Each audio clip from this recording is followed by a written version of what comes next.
God's only voice is silence.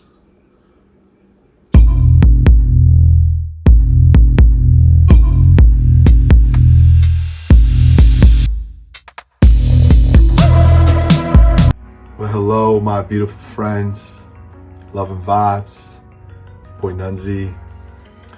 I send many blessings and welcome to my sacred space. Welcome to Nunzziii Nirvana. And I just had, speaking in a very quiet voice, a lot of self-reflection. And with my self-reflection today, I want to share a token of wisdom, very, very special token of wisdom to you that when practiced and applied,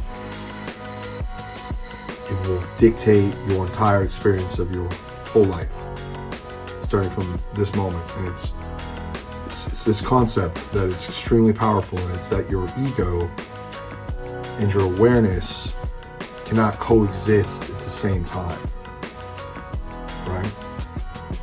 So what I mean by that is do you live your life in a conscious, emotional point of view or a grounded, self-spirited point of view, right? Because when you live from the ego is where the fear comes from, right? It's the needing to be superior, to be respected, to be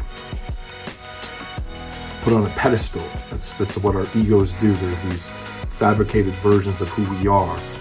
And through our life, we get hurt, right? Like, remember this, that human beings, human nature, these are all like everything, like from joy to loss to, sadness to loneliness to stress, anxieties. These are all things that we just feel, right?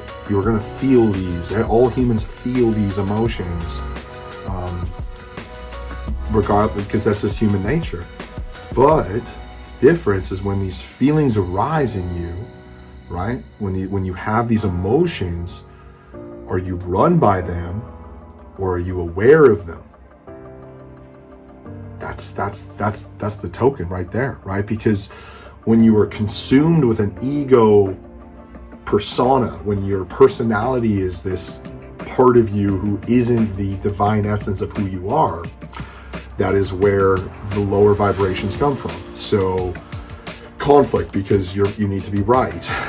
You have to show your worth. You have to display it to feel to feel validated. Whatever it could be. There's so many different low, vibration. Your stress runs your life. You're overconsumed. It's everyone else's problem. It's everyone that's affecting you, right? Like you're always blaming, whatever. This is the ego, right? And then you get upset and you get hurt, and you allow this emotion to run your life. You emotionally eat, you quit, you just want to shut down. You start to develop different fucking personalities and all this stuff. And over time, these become you, and then they're really hard to work out of, right? So that's all from the ego. It's the frontal, it's your conscience, right? But your spirit, your awareness, right? And this is where the level up is that when you have these feelings, okay, you just allow it to manifest inside of you. You feel it, and then you let it go. Like your heart. The question is how do I get an abundance of energy? Just keep your heart open, right? Your heart is the blood. It's flow. It's flow. It's love, right? Brain's analytical. The heart is love. So when you have these fears and you have these lower vibrations, these are blockages, right? So something really traumatic happens in your life, or someone puts you down, or whatever the emotional response is triggered by. What happens is if you notice it, when you notice that thing hurt you, that's the opportunity of allowing it to feel that. You're aware of it. It's an object, the emotion of loneliness or whatever the example is. It's the object, but then you allow it to pass on freely, and your heart stays open. You let go. The key to sageness, the great way is the three concepts of let go, surrender, and flow.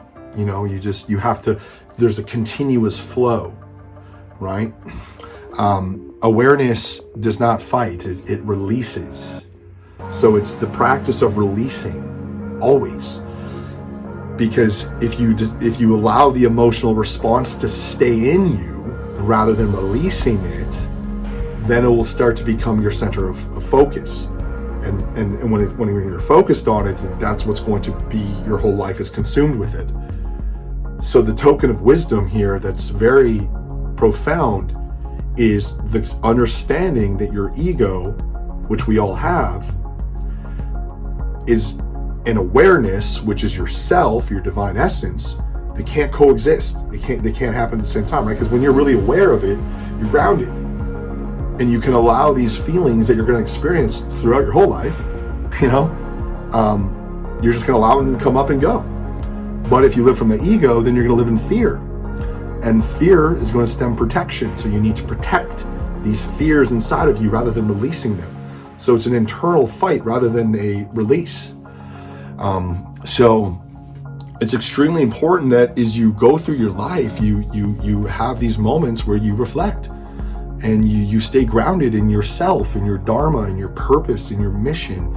And that's all that matters. And that what all these emotions, these human emotions that you feel through death and sorrow and failure and setback or whatever, these are all just parts of things that we feel.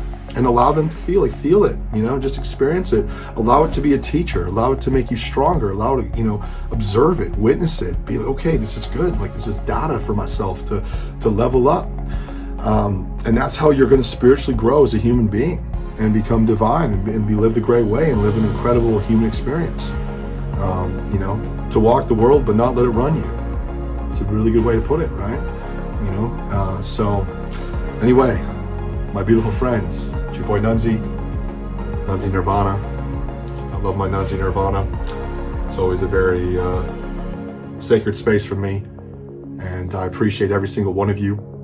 So if you like Nunzziii Nirvanas, they're all over. I do them in shorter versions as well, 60 seconds for the quicker mainstream socials there. But YouTube, we hit the reel.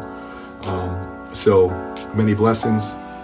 And I wish nothing for you to live in your seat of self, your awareness, and to allow everything in your life to be just a blessing, and allow to release and flow, because you just don't know.